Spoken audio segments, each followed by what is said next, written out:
प्रधानमंत्री नरेंद्र मोदी इसी साल यानी 2025 में 17 सितंबर को 75 साल के हो जाएंगे। तो क्या वो सक्रिय राजनीति से रिटायर हो जाएंगे? क्या वो पीएम पद से इस्तीफा दे देंगे? ये सवाल बोतल में बंद जिन्न की तरह कई बार बाहर आते रहता है। सवाल का आधार 75 साल वाली अनकही उम्र सीमा है, जिसके चलते लालकृष्ण आडवाणी, मुरली मनोहर जोशी को मार्गदर्शक मंडल में भेज दिया गया। कभी ये भविष्यवाणी केजरीवाल करते हैं, कभी कोई और। इस बार उद्धव ठाकरे वाली शिवसेना के सांसद और प्रवक्ता संजय राउत ने यह मुद्दा हवा में तब उछाल दिया जब एक कार्यक्रम के सिलसिले में नागपुर में पीएम मोदी और आरएसएस प्रमुख मोहन भागवत की मुलाकात हुई। सितंबर में रिटायरमेंट का एप्लीकेशन लिखने के लिए शायद वो आरएसएस मुख्यालय गए थे। मेरी जो जानकारी है, 10-11 साल में कभी मोदी जी गए नहीं। मोदी जी गए हैं, वो बताने के गए हैं मोहन राव भागवत जी से कि टाटा बाय बाय, मैं जा रहा हूँ।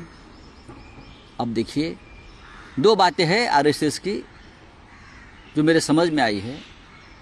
एक तो मोहन राव भागवत यानी सरसंघ चालक और पूरा संघ परिवार देश के नेतृत्व में बदलाव चाहता है।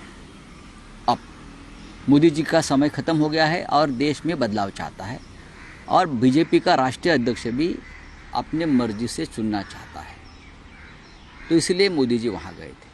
संजय राउत ने यह दावा भी किया कि मोदी का उत्तराधिकारी महाराष्ट्र से आएगा। सो दावे का जवाब भी महाराष्ट्र से ही आ गया।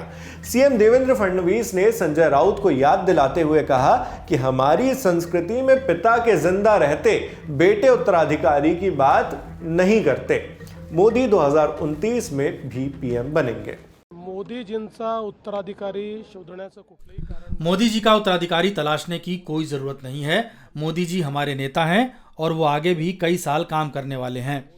हम सब और देश भी मोदी जी को 2029 में प्रधानमंत्री के तौर पर देखना चाहता है, इसलिए अभी ये चर्चा करना ठीक नहीं। और भारतीय संस्कृति में जब पिता जिंदा हैं तो बेटों के उत्तराधिकार का सवाल नहीं उठता। ये सवाल होना भी नहीं चाहिए। पिता के जिंदा होते हुए भी ऐसा सोचना ये मुगलिया संस्कृति है। मुलांचा विचार होत नाही। सवाल हवा में उछाला जा चुका था तो यूपी के सीएम योगी आदित्यनाथ से भी न्यूज एजेंसी पीटीआई ने इंटरव्यू में उसे पूछ लिया। ये बात किसी से छिपी तो नहीं है कि मोदी के उत्तराधिकारी के तौर पर जिन संभावित नेताओं का नाम लिया जाता है उनमें सीएम योगी भी शामिल हैं।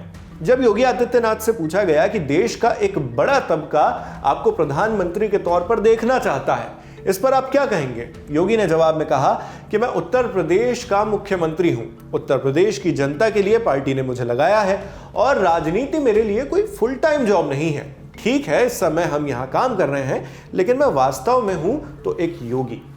हम लोग जिस समय तक हैं काम कर रहे हैं, इसकी भी एक समय सीमा होगी। यानी योगी ने मुश्किल सवाल का ऐसा जवाब दिया जिसमें ना तो हां है और ना ही पूरी तरह ना। वहीं दिलचस्प बात यह भी है कि इसी साल फरवरी में आए इंडिया टुडे सी वोटर सर्वे में जब लोगों से पूछा गया कि वो पीएम मोदी के उत्तराधिकारी के तौर पर बीजेपी में से किस नेता को देखते हैं, तो केंद्रीय गृह मंत्री अमित शाह और सीएम योगी आदित्यनाथ के बीच फासला बहुत ज्यादा नहीं रह गया था। अमित शाह को 26.8% और योगी को उनसे थोड़ा कम 25.3% लोगों ने अपनी पसंद बताया। पिछली बार शाह और योगी के बीच अंतर सिर्फ 4% का था, जो इस बार बस करीब 1% से कुछ ही ज्यादा रह गया। पीटीआई के हालिया इंटरव्यू में योगी से पूछा गया कि 2024 के लोकसभा चुनाव में आपकी राय नहीं ली गई, राजपूत नाराज हो गए, यूपी में सीटें घट गई।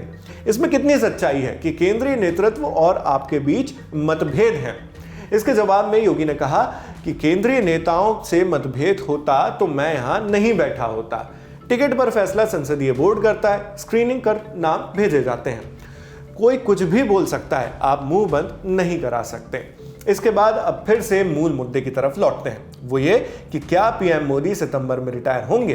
बीजेपी इस तरह की किसी भी अटकलों को सिरे से खारिज करती रही है।